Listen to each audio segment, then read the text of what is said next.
More than a decade ago, a young woman, a college student, was found strangled along the banks of the Carver River. Now, any closure in her murder seems to be in turmoil. The murderer of Ira Yarmolenko has not been charged and is still out there. The man convicted of killing her all these years ago will get a second chance to prove his innocence. Did you think this moment would come? I know we talked to you while you were in. What's that? I've been waiting. Did you think it would happen? Yeah, just took time. Jurors found Mark Carver guilty of the 2008 murder. I think I'm wrong. But now a judge says the evidence was questionable and he deserves a new trial. The team fighting to get him released says they're now ready to prove he's not the person who committed the heinous crime. We're going to fight it all the way up through the governor's office to make sure he's proven innocent. But investigators say they've had the right man all along. As I respect the judge, I think the judge is wrong. But still, the questions remain. Did a killer just walk out of prison, or was he sent away for a crime he didn't commit? I know I didn't do nothing. I'm innocent.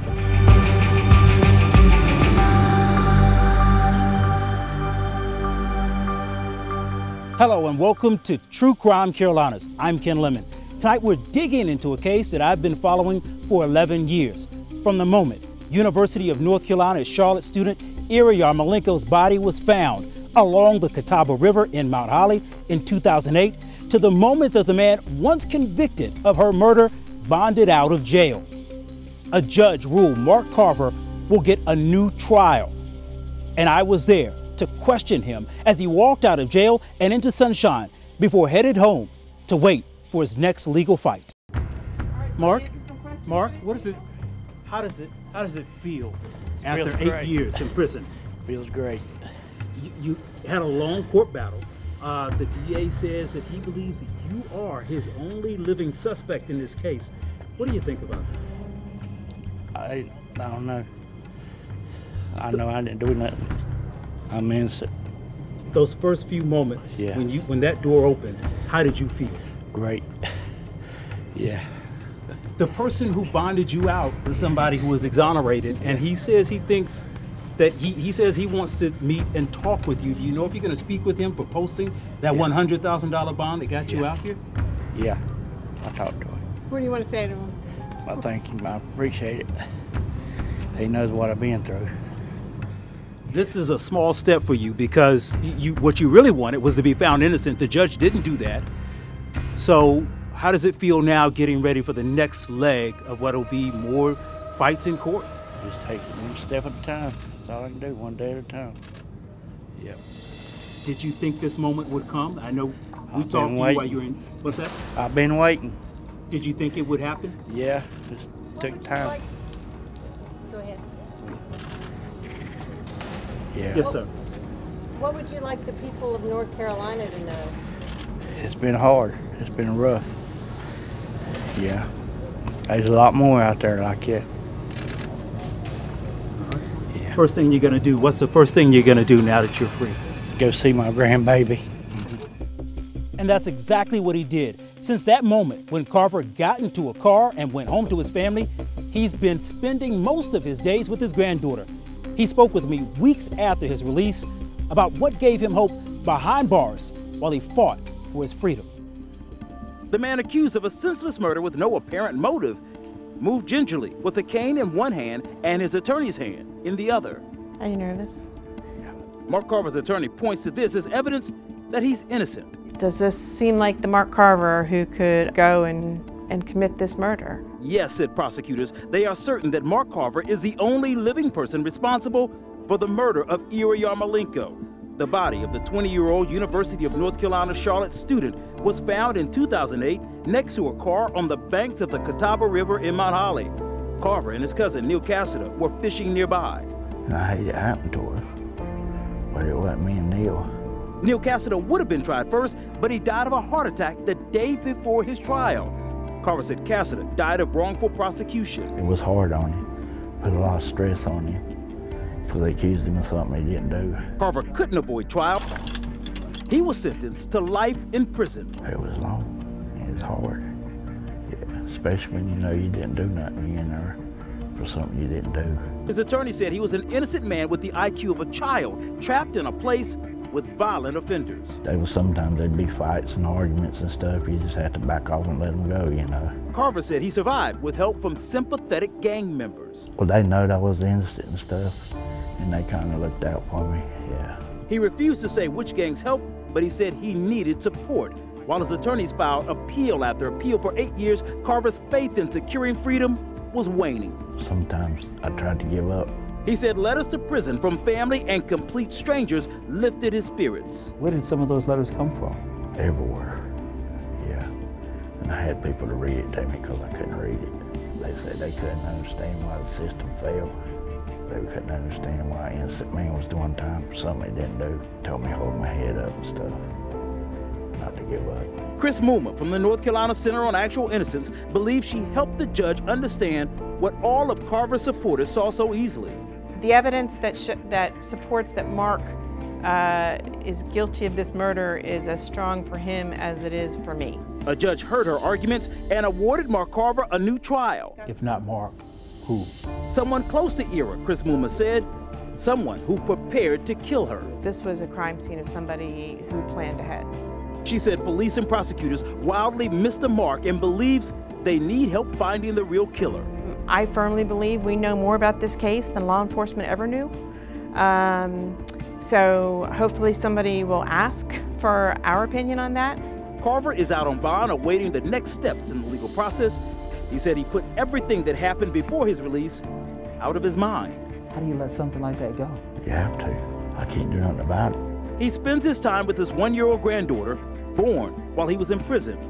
She gives me stuff, sits on my lap, talks to me and stuff. She's getting used to me. The district attorney plans to appeal to have Carver's conviction upheld. If that doesn't happen, he says he plans to retry the case. It's a troubling scene that started with fishing for Carver and a college exam and errands for Ira. The murder of the 20-year-old shocked the community. It led to an intense investigation and rewards for information, and ultimately the arrest of Carver and his cousin, Neil Cassida, who were fishing near where her body was found. But the moments leading up to Ira's death left very little clues about what happened to the vibrant young woman. It was a seemingly normal and beautiful May day in 2008, the last day Ira Yarmolenko was seen alive. It was exam week at UNC Charlotte when Ira stepped on campus for the last time, May 5th. The 20-year-old sophomore started her day taking an exam, then spent the rest of the morning running errands. Investigators say Ira stopped at a credit union at around 10:18 a.m. Then less than 20 minutes later, at 10:33, security camera footage shows her dropping off several bags of donations at the Goodwill on University City Boulevard. It was around 10:50 when she stopped at Jackson's Java, a coffee shop where she worked near campus. Then she drove to the Catawba River, 20 miles away, where police say she was going to work on a photography project. I think that she was looking for a pretty spot to take pictures at. Around 1:15 p.m., 2 people on jet skis saw Ira's body on the banks of the river in Mount Holly near the Stowe Family YMCA just north of the I-85 bridge. Alaska County 911. I'm a boater on the Catawba River. Above the I-85 bridge, there's a car that's run off an embankment and there's a body laying there. I don't know if they're alive or not. The last documented moment of her life was grainy surveillance video of her car driving through the YMCA parking lot. Police sent that video to NASA in Florida, hoping it could be enhanced so they could tell if there was anyone with Ira. They were unable to find evidence. The young woman was abducted and determined she must have met her killer down at the river. It was the next day that investigators confirmed it was Ira's body found on the river banks. And 2 days later, an autopsy report revealed she died of asphyxiation. Police said Ira was found lying next to her car. The North Carolina State Bureau of Investigation said a bungee cord, a ribbon, and a sweatshirt drawstring were found around her neck. Back 11 years ago, I spoke with those jet skiers who found Ira's body hours after she was last seen.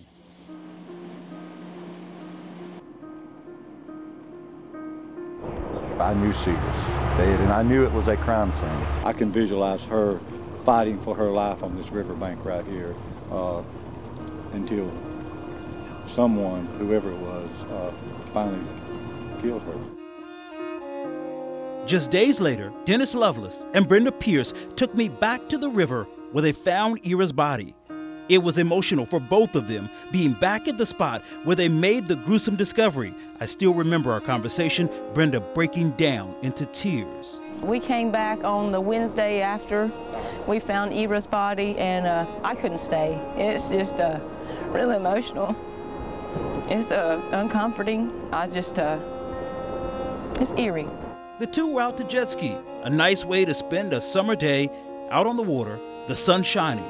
And then the car was right on the bank right here, and we turned around and came back. They said the grass around the 20-year-old's body had been beaten down like there'd been a struggle. That day was so beautiful out here. There wasn't any clouds, and just right there was that's where we found her, and just the sun beaming on her face like that, I will never forget it. It was well before any suspects emerged in the case.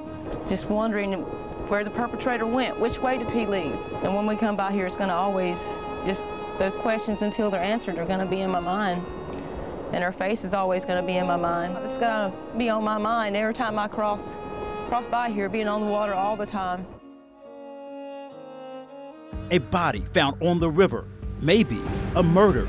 It was almost unheard of in the small town of Mount Holly. You don't expect anything like that happening near you. I was there when police went along the banks of the Catawba River that afternoon. A grassy area down a huge embankment. To me, that is a concern right there for how did the vehicle get down there to begin with. And I followed the investigation step by step. Someone caused her death. The leads police had right after the crime and the challenges they faced. Plus, as time passed, investigators turned their focus to two fishermen. The evidence police say led to their arrest months after the crime, and my interview with Mark Carver from behind bars. I don't know why they plan on that, because I didn't do it.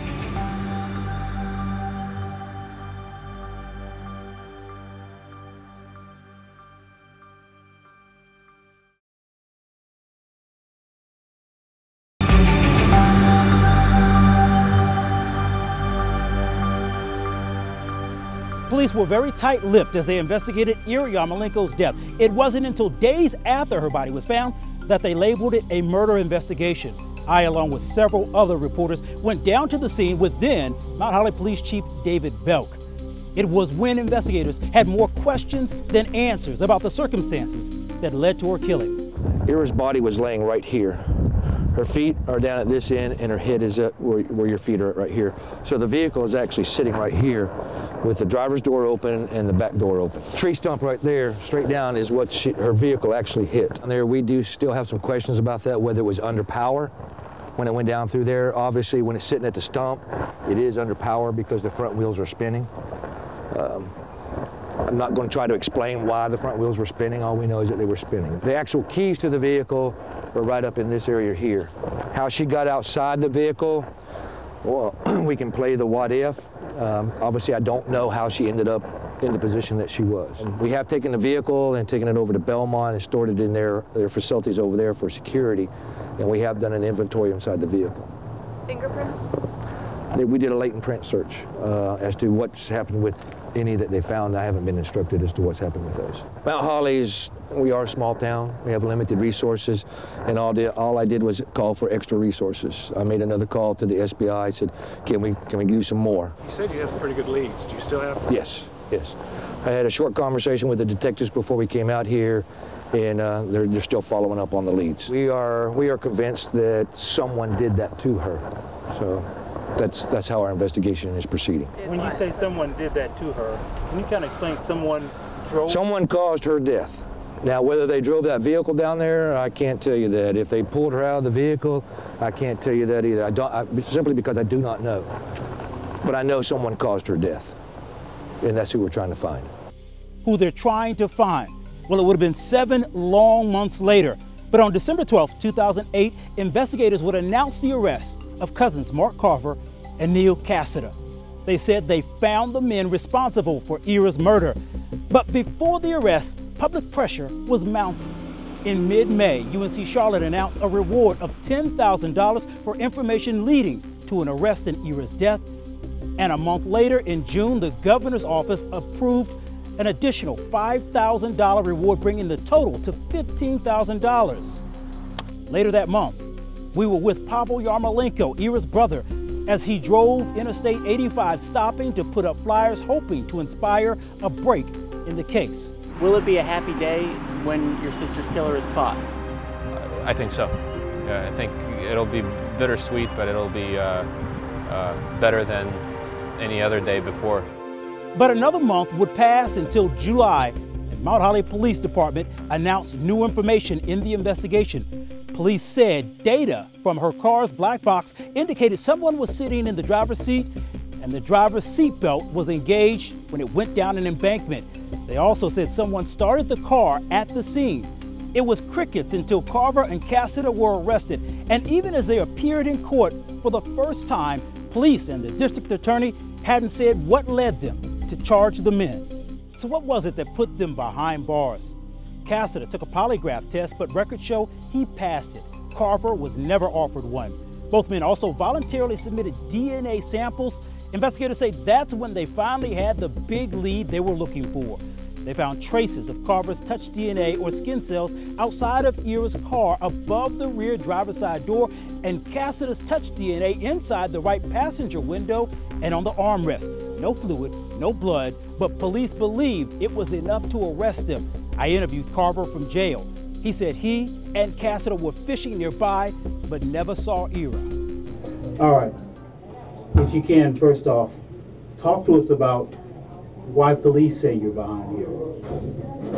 I don't know why they're saying I done it, because I didn't do it. I didn't even go around the car, didn't even know the car was up there or nothing. Were you there when this happened? Yeah, I was fishing down in the hollow. Were you with Mr. Casada? No, I don't even know the girl. I've never seen her in my whole life. Were you fishing with your cousin? Yeah, that's my cousin. And that's Mr. Casada? No, that's Neil Cassidy. What's that? Neil Cassidy. Okay. If you can, talk to us about how this whole process began, how this thing led from you going fishing to you being behind bars. Well, we was fishing, and we was down there and we heard a scrape. And the next thing we know, the law and stuff started coming. And they showed up and they said there was a girl up there and stuff, you know. But we didn't know nothing about her being up there. No. What was your first contact with police after that? So you said you heard the scream, but you didn't know there was I didn't hear no scream, I heard a scrape. You heard what scrape? Scrape. Okay. And when you heard that, what did you think? They were scraping the road. Did you go over to check and see what was happening? I just kept fishing. How did you realize something was going on there? There's a boy on a jet ski started hollering, calling 911. And did you call 911? I didn't have no phone. How did police come in contact with you? I assume they came in contact with you that day. Yeah, they come in contact when they come through behind the YMCA up to that swamp. And what did they say to you when they saw you there? They told me not to move, just stay here, we're looking for a body. How long did y'all end up talking that day? Probably about an hour. Have they ever explained to you what they thought you did, why they believe that you're their man? No. They said they had evidence I done it, and I didn't do it. I didn't go around the car, and nowhere near the car, and nothing. I stayed down there where my Jeep was. I didn't go around it. What kind of evidence did the police say they had? They said that they had a DNA in the car, of my DNA and Neil's DNA in the car. And I know that's a lie because Neil left, and they couldn't have got no DNA because I wasn't down there. I didn't go around it. I didn't go around the car. Despite his claims of innocence, Mark Carver went to trial and the state laid out its case. including a bombshell during his interrogation. I believe the words he used was a little thing or a little girl. He said that she came up to him about right here. Carver had claimed he'd never seen Ira, but how did he know how tall she was? Show me, explain the truth about how tall she was on you. Probably about right there. We're revisiting that video the jury never watched and whether it could have changed the trial's outcome.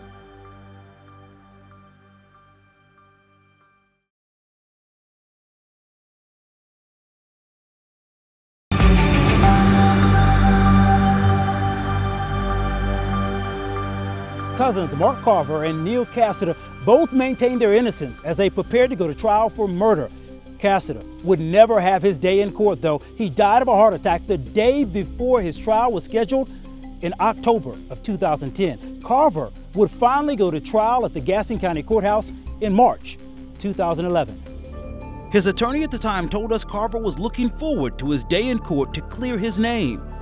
But the state painted a picture of a cold-blooded killer that needed to pay for what he did to a young, innocent woman. Her feet were near the river, underneath some brush, and in closer inspection, she was actually holding some of that brush in her hand. One of the detectives at the scene took the stand, unsealing the murder weapons, a ribbon taken from a purse in Ira's car, a black drawstring from her sweater. This is the blue bungee cord from that was removed from Miss Yarmolenko's neck. The prosecution said Carver used these items to strangle Ira. The defense argued there was no proof of that because his DNA was not found on any of those. Mr. Carver didn't do it. There's not enough evidence to let this case go to the jury. Carver's DNA wasn't there, but an SBI forensic scientist testified that there was a DNA profile from an unknown person on one weapon. The prosecution argued Carver's DNA was washed away. She was thrown in the river. The river washed away his DNA. That river did not wash away his sins. The defense said that's absurd. The state wants to believe that there has been a tsunami from the river that washed it off. Even though Carver's DNA wasn't found on the murder weapons, the state's experts said DNA evidence showed that he likely touched her car. Prosecutors saying that proved that he lied when he said he was never at the crime scene. 126 million times more likely to be observed from Mark Carver. The DNA puts this defendant in incredibly close proximity to a recently murdered girl. And Carver's claim that he never ever seen Ira. A detective testified Carver knew how tall the woman was. I believe the words he used was a little thing or a little girl. He said that she came up to him about right here. But the defense argued Carver got that information secondhand and actually said, I guess I saw it on TV. I believe so, yes, sir. Maybe the biggest question in the case is why. The defense proclaimed Carver, a complete stranger, had no reason to murder the UNC Charlotte student. Why in the world would this man, Mark Carver, kill Irene Yarmolenko? Even presenting the possibility Ira took her own life. But the prosecution said the two fishermen saw the 20-year-old at the river and took advantage of the situation. They said Carver and Cassida strangled her, then tried to push her car with her inside into the Catawba River. They murdered this girl, and they want that car and that body in the river where it will not be found. It only took the jury 5 hours to find Carver guilty of first-degree murder. The state of North Carolina versus Mark Carver, guilty of first-degree murder. The judge sentencing him to life behind bars. Ira's older brother couldn't keep silent. He turned to Carver. I don't know what to say to him. He thanked the district attorney after leaving the courtroom. This has been very hard for us, but justice was done here. A week later, Carver's attorneys filed a motion asking the judge to overturn the jury's verdict, but that motion was denied. When I spoke with one of the jurors right after trial, he said a turning point for him was that Carver knew Ira Yarmolenko's height, but the video of Carver's interrogation may actually raise some questions about that. He sat in a room with investigators for over an hour, answering questions about what he was doing the day Ira's body was found. So, once again, you didn't see or hear nothing other than the scraping of what you say sounded like somebody scraping the road, but you didn't see nobody scraping the road. You just heard that. I just heard it. You saw some jet skiers and some normal boat traffic, but you didn't talk to none of them. You never saw the little girl that got killed. You never saw her call. You never heard her call. Did you ever hear her scream for help? No. I didn't hear her scream. You didn't hear her scream at all? She didn't make a sound, did you? Whoever got on her quick did. Yeah. They got their hands around her throat quick, didn't they? Snuffed her out. Yeah. Just like that. Then that bombshell moment where officials say Carver gave himself away. Had to be somebody big and strong. Like so, bigger than her. She was a little bitty thing, wasn't she? Yeah. How much figure she weighed? Probably about 110 pounds. 110. How tall do you figure she was? She wasn't real tall, was she? She wasn't real tall. She wasn't much taller than me. How tall were you? About 5'4". So she wasn't much taller than you? Not what I think. If y'all was standing up looking at each other in the eyes, but would she be looking you in the eyes? Yeah, about Show me, stand up, show me about how tall she was on you. Probably about right there. Okay. I guess. And I don't know. Yeah, I understand. The detective who testified at trial said Carver called Ira little, but you can hear it's actually the officer who called her little bitty first. That video was never played for jurors. It's just one reason why the North Carolina Center on Actual Innocence says Mark Carver didn't have a proper defense. The group took on his case in 2013. Their team helps provide legal services for inmates who are unrepresented, in financial need, and who have maintained their innocence. The center reviews more than 600 innocence claims from inmates each year. Mark Carver's current attorney, Chris Muma, is the group's executive director. She takes on just 2% of the clients who approach her. We don't make statements that we believe someone is innocent unless we are really sure. We run a 98% rejection rate on the cases that come to us. And we don't take a case to litigation unless we are sure, 100% sure. The center's website cites 9 cases where it's helped exonerate people, some serving decades behind bars. The group also lists 3 current cases, including Carver's, with scheduled litigation. After years of fighting to overturn his conviction, a judge ruled Mark Carver deserves a new trial, a victory for his team. Definitely innocent, 100%. A blow to investigators and certainly unsettling for Ira Yarmolenko's family. They're having to relive the horror. And this is very, very sad. The reason the judge said Carver wasn't properly defended and the evidence he called doubtful.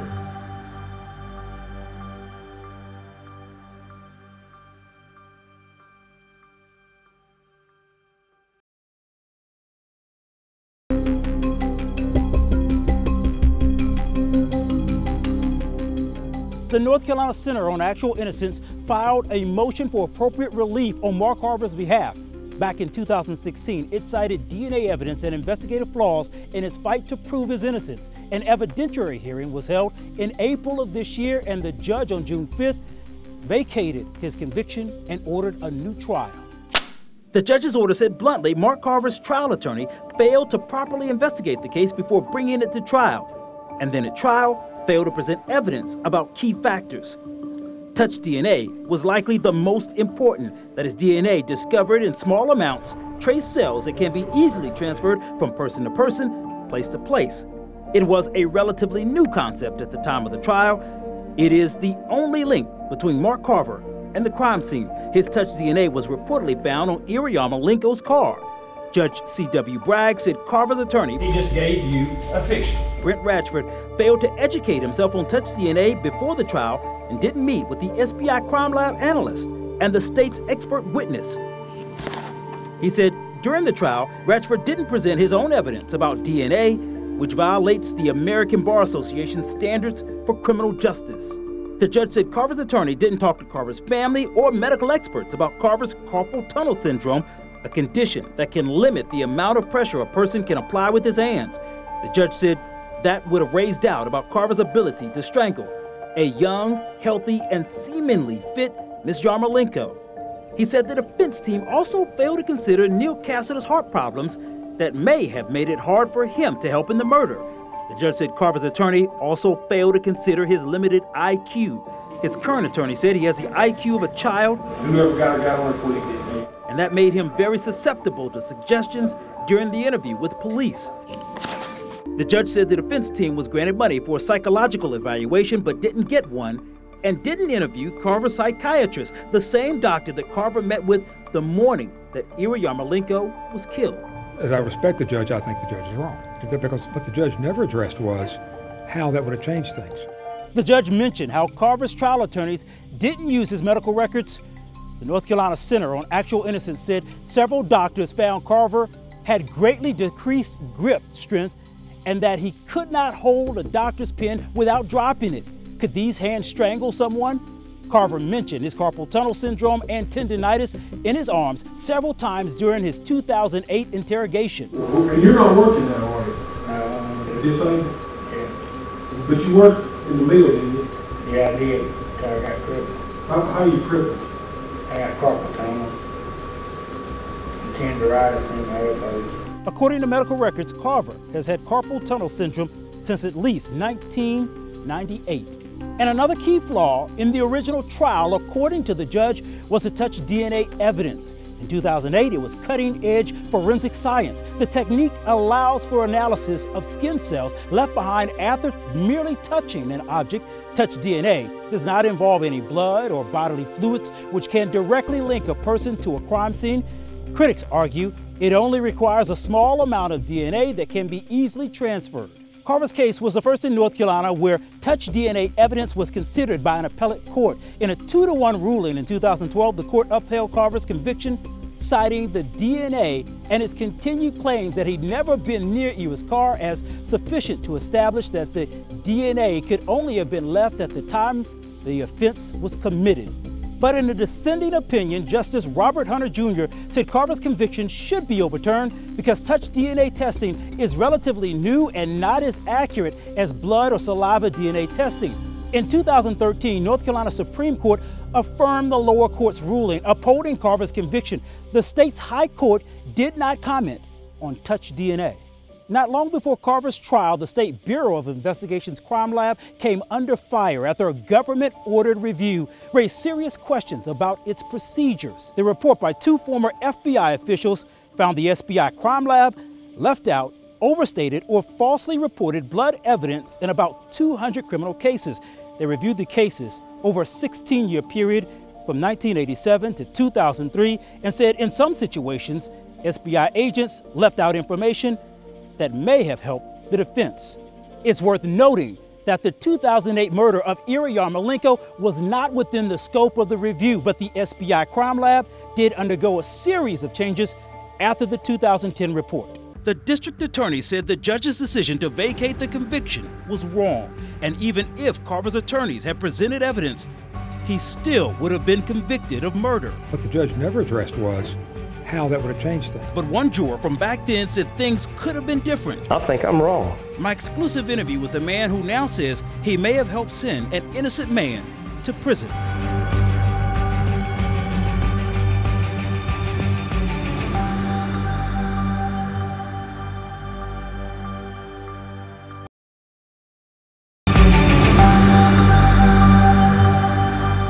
John Little sat in the courtroom in 2011 trying to make up his mind about whether Mark Carver murdered Era Yarmolenko. He said he was only one of 2 jurors back then who wasn't immediately sure Carver was guilty. Little spoke exclusively to me about how he now thinks he helped send an innocent man to prison.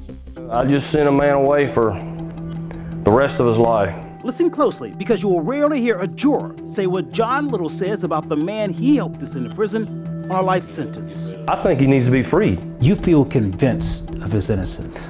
I do. He calls his vote to convict Mark Carver of murder a mistake. And if I can say it right, for my mistake. John Little sat on the jury in 2011. She was thrown in the river. Patiently listening to prosecutors explain why they say Mark Carver and Neil Cassida killed Era Yarmolenko. Little had trouble with their argument. Why would this guy go back over there and fish with his cousin if he just killed somebody, shoved him down to the lake, you know, and go back over there fishing? Blue bungee cord. His mind changed when he heard a detective explain how Carver knew Era's height, though Carver claimed he never met her. He said that she came up to him about right here. Little said the jurors wanted to hear from Carver himself. They don't have any evidence to that. But the defense team didn't call Carver and didn't put up evidence. We wanted it. Everybody in the jury room did say that. He told me despite that, once deliberations began, some jurors were convinced that they had heard enough. They was just ready to get it done, get it over with, and let's get out. No, we're not doing that. We're gonna talk about this because I'm not ready to convict this man. They were kind of mad because I wasn't turning. He and only one other juror originally voted not guilty. They eventually relented. And this guy's going to wait for the rest of his life. Right. You know, and it's a decision that I made. Little said later he learned about things he didn't hear at trial. Police touching the car where Carver's DNA was reportedly found. The DNA wasn't tested until months after the discovery of the body. I think I'm wrong. Then in April, he saw this police interview of Mark Carver, and he believed he heard the investigator coaching Carver on the victim's height. I would have never, ever convicted him had I seen what I seen in April. Little wrote his concerns in an affidavit, hoping the world would know that he had a change of heart and would change his vote on a verdict if he could. Does it mean that much? Is it that deep? Well, I wasn't given enough information to make a formative decision. I'm gonna say it. I'm really pissed that we didn't get all the information because, you know, that's just wrong. That's wrong. The entire case looks different to him now. It was botched from the get-go. They was just looking for somebody to convict. And Mr. Carver was unfortunately fishing that day. Little says his remorse doesn't cancel out his concerns for Ira Yarmolenko, a 20-year-old found dead so far from home and gone way too soon. And every time I go across that lake, I do think about that girl. You know, give the Yarmolenkos justice, but give Mark Carver justice. In a perfect world, what makes this situation right? Free the man and find the correct killer. The jury deliberated for 5 hours before handing down a guilty verdict for first-degree murder back in 2011. The judge sentenced Carver to life in prison, where he stayed until he was released on June the 11th, 2019. Now, in the eyes of the law, he is innocent until proven guilty. So where do we go from here?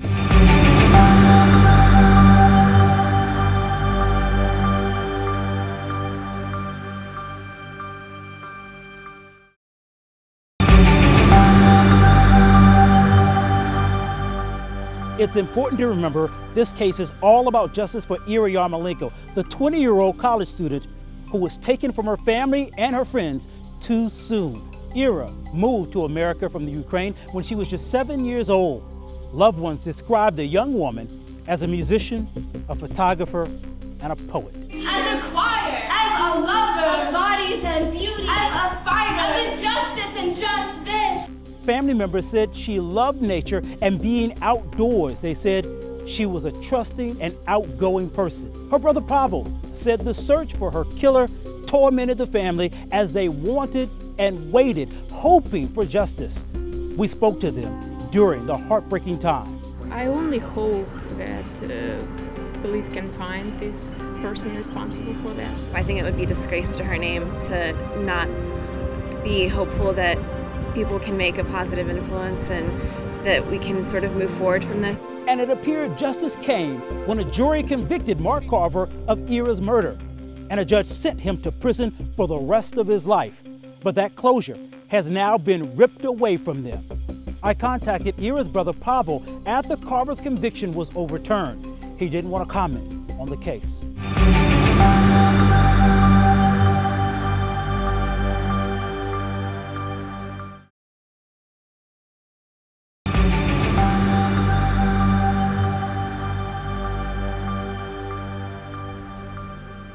The Catawba River looks serene tonight, but it holds memories of a heinous crime and gruesome discovery.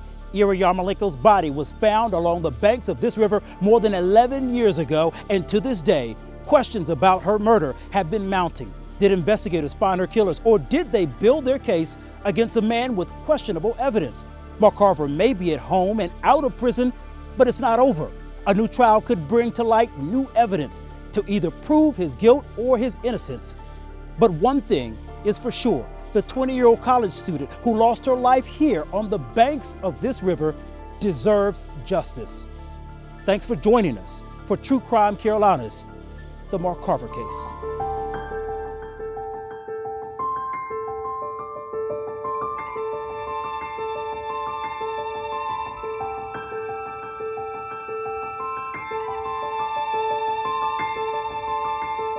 They was just looking for somebody to convict. And Mr. Carver was unfortunately fishing that day. I feel like it was a just verdict. I feel like it was the only verdict we could have arrived at. What trial were you at? Because the evidence was not there. If you look at the pictures of Mark before he went to prison and the pictures of Mark now, you see a person who aged a lot, who is showing signs of the trauma he went through. It's my daughter's graduating, Emma and them graduating, and Mary. I miss my family. I missed out on a lot of their birthdays and stuff. I think the person who did this to Ira knew her because it was a very personal murder. That day it was so beautiful out here. There wasn't any clouds, and just right there was that's where we found her, and just the sun beaming on her face like that, I will never forget it. Ask us girls disguised as women, with hearts full of longing, with bellies full of indecision. What is life worth to you? What is time worth to you?